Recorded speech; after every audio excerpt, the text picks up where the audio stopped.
Welcome back to our study on becoming God's people. This week we're looking at really the entire Joseph story from chapter 37 all the way through 50, but we're going to focus a little bit towards the end of that and on the reconciliation that happens in Genesis 45.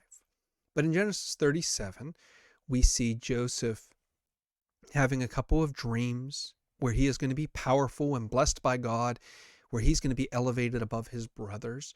And kind of tells his brothers in no uncertain terms what's going to happen, and he's very haughty and arrogant about this. We also see that Jacob has elevated Joseph's position well beyond what we would naturally think the second to the youngest should be. He's in charge of his brothers.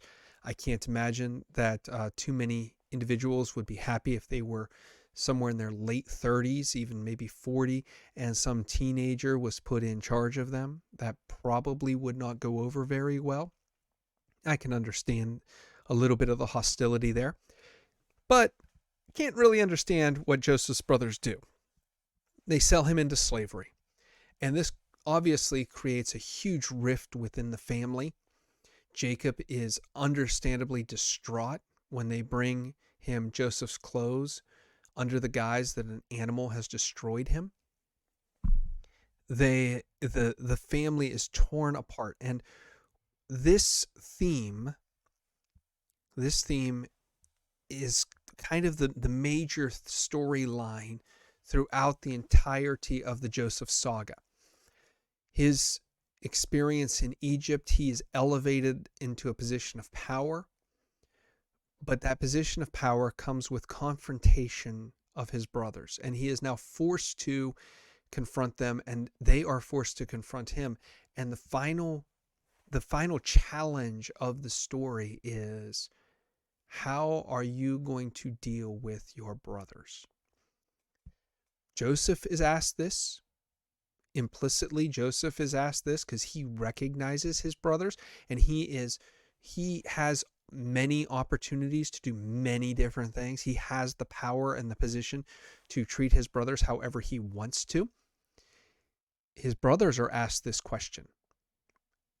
They are given the question of how are they going to treat one of their own who is caught up in a really bad situation. How are they going to treat a brother who is wrongly accused? How are they going to respond to Joseph, who they find out is alive? This story just has so many of those elements in it. It's hard to overlook that theme. For one, from the beginning of the story, Joseph is sold for silver. And that theme of silver keeps coming back again and again and again. It is silver that Joseph puts on the bags of grain, puts back into the bags of grain of each of his brothers who leave Egypt. When they come back to Egypt, they bring a double portion of silver. When they leave, Joseph gives them their silver back, and he gives them his silver cup. And part of this is to see how much the silver meant to them. Joseph this is a test. He's showing his brothers, hey, do you care about the silver or family? All of this is about, are you going to be honest, or are you going to care for the silver? You were dishonest with our dad when you sold me for silver. Are you going to be honest with our father when I return your silver? When you had the opportunity to sell a brother for silver, you took it. Are you going to sell your brother out because he's accused of taking the silver? This is a pretty well understood concept by most people, that Joseph is intentionally calling back to that silver that he was sold for and asking his brothers, have you grown? Have you learned something about silver and the true place of silver in this world? Or are you still willing to exchange the lives of your brothers for that silver? Are you still just as greedy as you were when I knew you, or have you grown? And that is a major question. There's also questions about um, Joseph dealing with the positions of power. You see, we think of Joseph getting this this special coat from his dad as just a luxuriant gift. We think about it as how in many families today, when parents have children that are 15, 20 years apart, the baby is spoiled a little bit because they're appreciated more, right?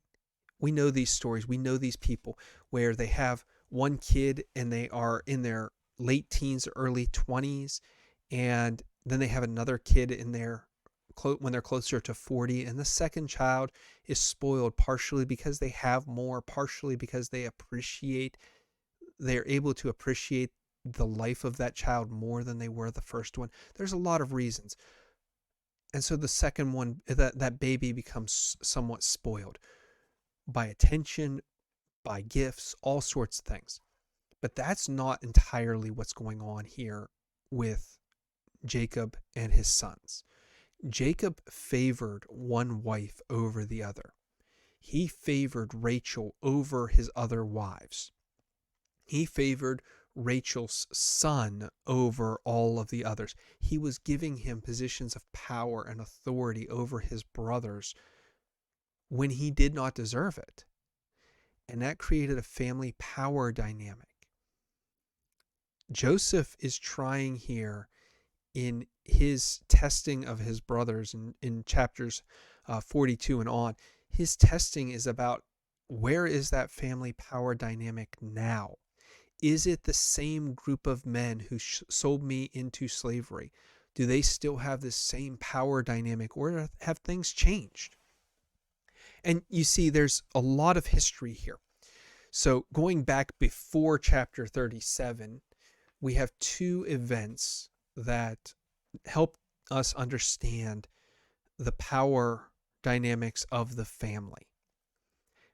One is this story that in modern America we tend to interpret as just simply lust, where Reuben sleeps with his father's wife. We just interpret that as a young man lusting after a woman and at most abusing her, or maybe at least wrongly treating her and seducing her. But maybe we see that as somewhat abusive of power. But the ancient world would have seen it completely differently. That was not simply Reuben interacting with a wife of his father. That was Reuben interacting with his father and saying to his father, I am the man of the house, you are not. This is my woman who I get to sleep with, not yours. You are no longer in charge here. That would be how ancient Israelites would have read that passage. It would be a real slap in the face to Jacob that his son would want to take advantage of his wife like that. It is a real confrontation between the two. This rings true when we get to the intervening time between the trips of Jacob's sons to Egypt. When Reuben comes to his father Jacob about Benjamin, the youngest, and says, you can have my two sons as collateral. Really, two of his four sons as collateral, saying that you've already lost one. If I lose two, if I lose this second one, I'll sacrifice two of mine. But the reality is, there is a power play already at work where Reuben has already tried to claim authority over his father. And so Reuben is disqualified from the position of Benjamin's guardian because of his power play with Jacob. And so Jacob is seeing still this man who is not fit because he does not truly care about the family. The same is true of Simeon and Levi. Now, Simeon's obviously in prison, but Levi's there. They are the next oldest. but Simeon and Levi have also tried to make power plays, at least under the way Jacob interprets it. In the story of um, the rape of Dinah, it is Simeon and Levi, her two full brothers, who take vengeance on the man who raped her and his family. And Jacob understands that not as defending his daughter, he understands it as a trick, as a cheat of the people who, yes, they had wronged his family, but they were trying to make amends, and Jacob's sons would not let them. And in a way, they were handling this as a power play. Now, I don't want to try to defend any of the actions in that scene because I don't think we really can. But one thing we have to understand is in that time is the way they would have seen some of this and some of the actions in that time frame.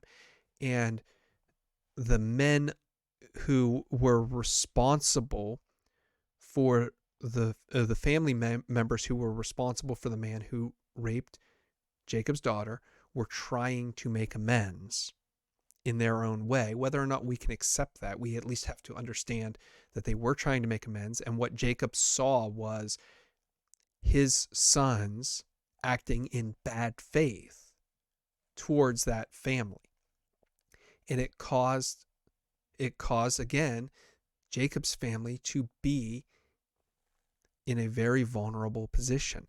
And so we have Jacob with 3 sons who are not healthy and respecting the family.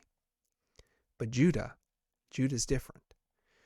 And Judah is an interesting story because he mistreats his daughter-in-law. Again, this is one of those stories that you have to we have to take ourselves out of our modern mindset because it's not exactly healthy by our standards, no matter how you slice it. But Judah's son dies, so Judah gives the widow to his second son, who also dies childless. And rather than doing what was considered right in that culture of giving her to the third son, Judah just sends her back to her father's house and then disrespects her by not giving her a son to protect her.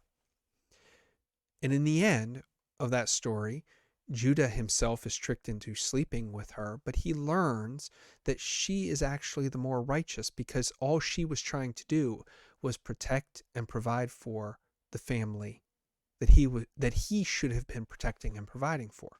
And he learns and grows from that, unlike Reuben and Levi and Simeon, who at the end of their stories, they don't show any growth. They don't show any development. Judah shows development. He shows character growth at the end of that chapter. And at the end of that chapter, he is a bigger man. He is the better man.